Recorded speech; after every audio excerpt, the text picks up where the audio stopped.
He told me his marriage was over. He said I was the one. But then I saw the news. His wife was in the ICU, poisoned, and the man I thought I loved was the prime suspect. It started like something out of a medical drama. I was a second-year resident in Denver, barely getting any sleep, just trying to survive rounds and memorize every protocol. One night during a hospital fundraiser, I met Dr. James Cullen, charming, confident, the kind of man who made the room quieter when he spoke. He wasn't wearing a ring, and honestly, I wasn't even looking for romance. But he came to me. He complimented my presentation, said I had brilliant eyes and terrifying focus. We talked for hours about medicine, travel, and childhood dreams. There was something hypnotic about the way he leaned in, made me feel like I was the only one in the room. When I asked if he was married, he laughed softly and said, "It's complicated. We're more like roommates at this point." I should have run, but instead, I fell. The first night we kissed, I remember thinking, this feels dangerous but real. He texted me nonstop after that. I'd wake up to good morning messages, hospital coffee waiting at my locker, and late-night voice notes saying how much he missed me. In just 18 days, we exchanged over 4,000 messages. I know how that sounds obsessive, but when you're lonely and exhausted, it doesn't take much for attention to feel like love. He said all the right things. I wish I met you first. You make me feel alive again. My marriage died years ago. He told me he was just waiting for the right time to end things with his wife, that she was fragile, that she'd be crushed. And I believed him. I didn't ask questions. I didn't want to ruin the fantasy. But the fantasy shattered the morning I saw his wife's face on the news. Her name was Angela Cullen. She had been rushed to the ICU, unconscious, organ failure, suspected poisoning. I felt cold all over. The man I had just kissed the night before was now under investigation for attempted murder. The news shook me. My hands trembled as I scrolled through the article again. Angela Cullen, ICU, poisoned. The reporters didn't say James was guilty, but they did mention the police were interviewing her husband. That was him. I was in his bed the night before. I had no idea I was the other woman in a potential murder investigation. My first instinct was denial. There had to be a mistake. He had told me she was fragile, distant, but not dying. I didn't sleep that night. I kept staring at my phone, hoping he'd message me and explain everything. Instead, silence. Hours passed. Then finally a text. "Please don't believe what you're hearing. I'll explain everything soon." My heart wanted to believe him, but my head was screaming. Was I in love with a killer? I called out sick the next morning. I couldn't face rounds or surgeries. All I could think about was Angela lying unconscious while I had been dreaming of a future with her husband. I tried to replay every conversation we'd had. Had he ever mentioned anything about poison? About her health?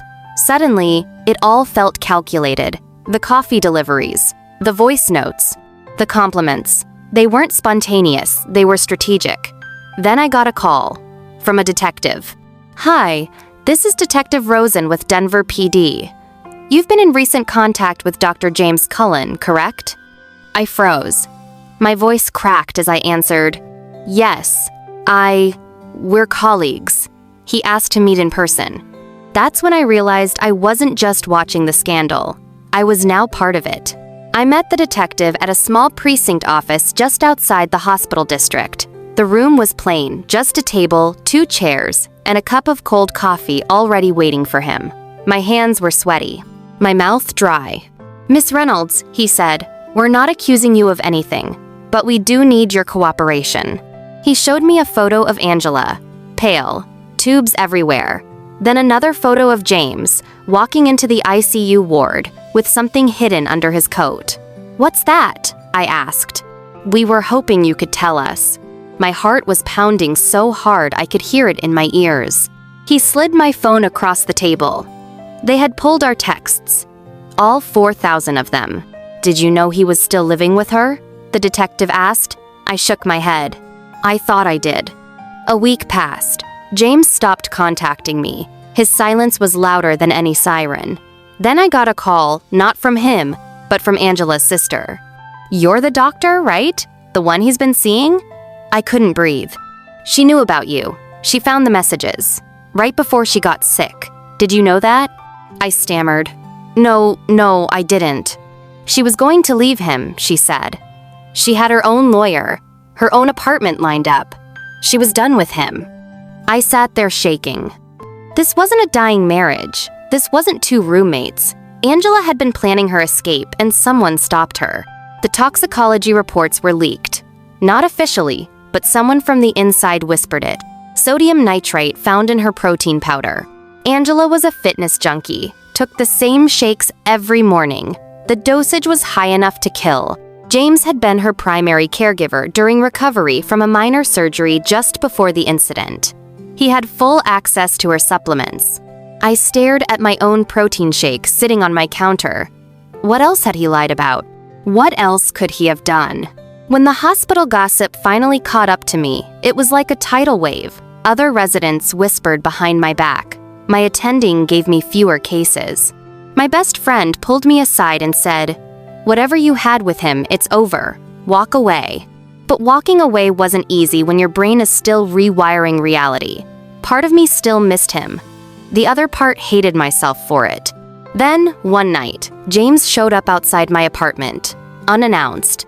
I opened the door, and there he was, tired, unshaven, looking nothing like the man who once made me weak with a smile. "I didn't do this," he whispered. "I swear to you, she did it to herself.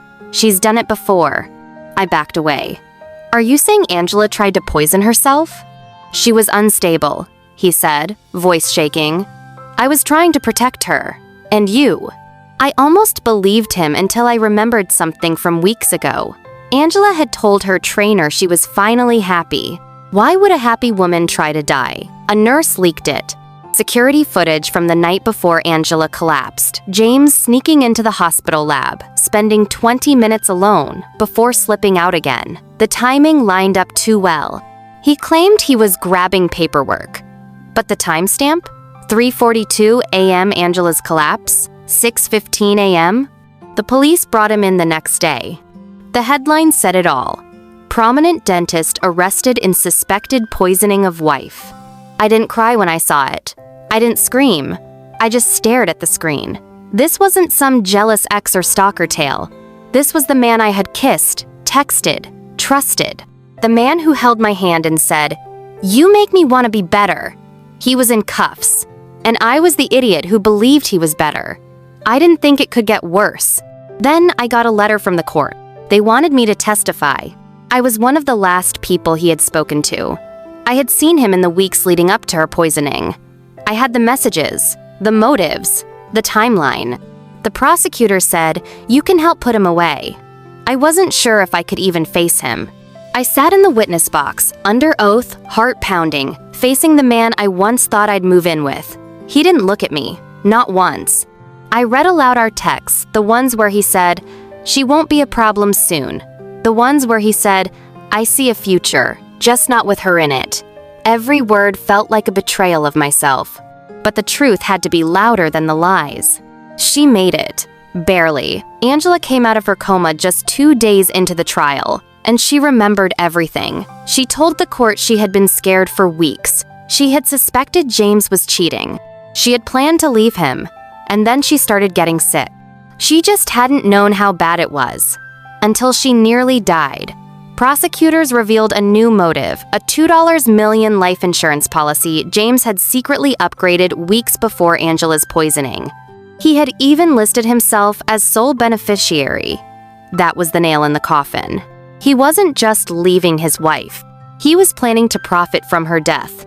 When the verdict was read, the room held its breath. Guilty, attempted murder, premeditation, tampering with evidence. He showed no emotion, no tears, no outburst. Just the same quiet mask he wore the night we met. It was over. Except for the part where I still had to rebuild my entire life. Even though I wasn't guilty, the shame stuck to me like blood. People at work looked at me differently. Some patients recognized me from the news. I started seeing a therapist. I stopped dating.